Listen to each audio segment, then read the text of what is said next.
Let's see this question. So this is an extension of the earlier model. See, in the earlier model we have only discussed it for two cases, which means from A to B and then again from B to A.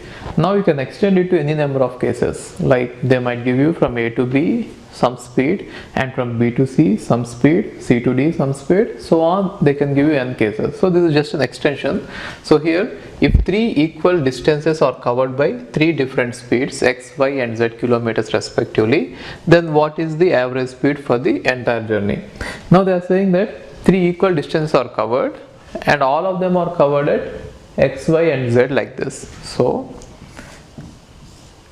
if you assume that this is one distance, one distance, one distance, this one is covered at x kilometers per hour, y kilometers per hour and z kilometers per hour. This is given, and again the distances are not given, only speeds are given. Now how to solve it is, you can assume that the distance is d, because it is given that the same distance is covered, right?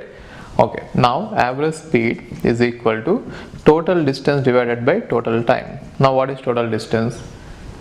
D plus d plus d, which is 3d, divided by what is total time? Time for each case, right? So see this, distance by speed. So distance is d, divided by speed is time. So time taken to cover this first stretch, plus distance by speed. Again, distance is d and time is y, plus distance by speed. Now what is this one? You can cancel out d, then it will be 3xyz divided by xy plus yz plus zx. So this is the average speed. Got it? Okay. Even if you see it, numerator is containing kilometer. If you assume that the units are kilometers per hour, kilometers per hour, kilometers per hour, kilometers per hour, so it is kilometers per hour whole cube. Denominator is containing kilometers per hour into kilometers per hour, which means whole square. Therefore the final answer is also going to be in kilometers per hour, if you assume that the units are kilometers per hour, right? So that is why it is having a power of 3 and it is having a power of 2. So speed 1 is remaining. Okay, fine. Now the second question is just an application of it. So what I mean to say is, in the earlier question we have just seen 2 cases, right? Now we have seen 3 cases. It can even be extended to n cases.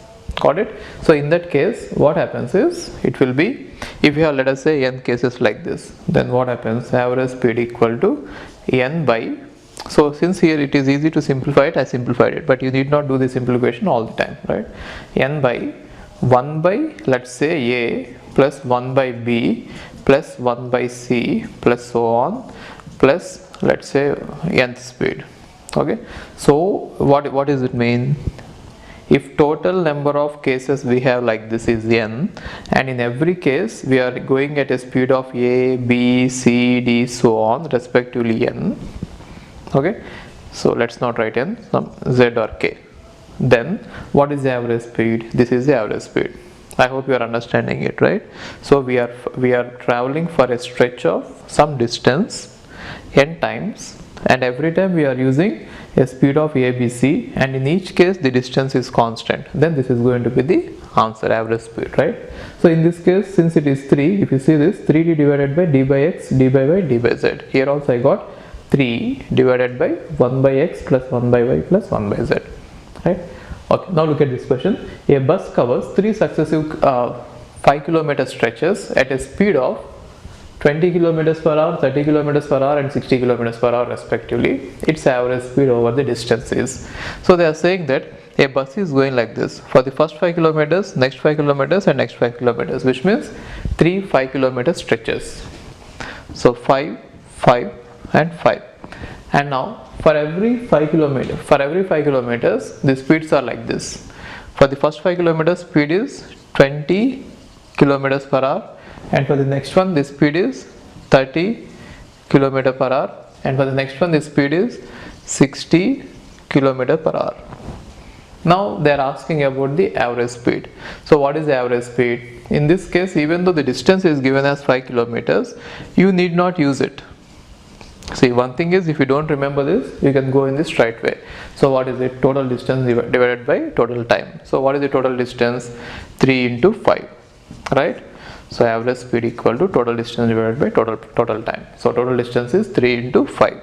Now what is the total time? For each case it is d by speed 5 by 20 plus 5 by 30 plus 5 by 60, right? Anyway you are going to get d is going to get cancelled away because d is same.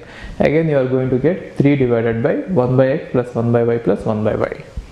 Now what is that going to be? 3 into x y z divided by x y plus y z plus z x, isn't it? And what is x y z here? 20, 30 and 60. You can just simplify it, and once you simplify it by substituting them, 20, 30, 60 divided by 20 into 30 plus 30 into 60 plus 60 into 20.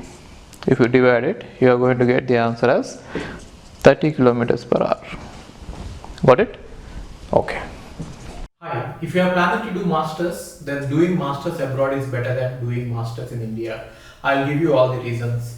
So, first reason is, out of 1 lakh students who take GATE every year, there are only 500 seats in old IITs.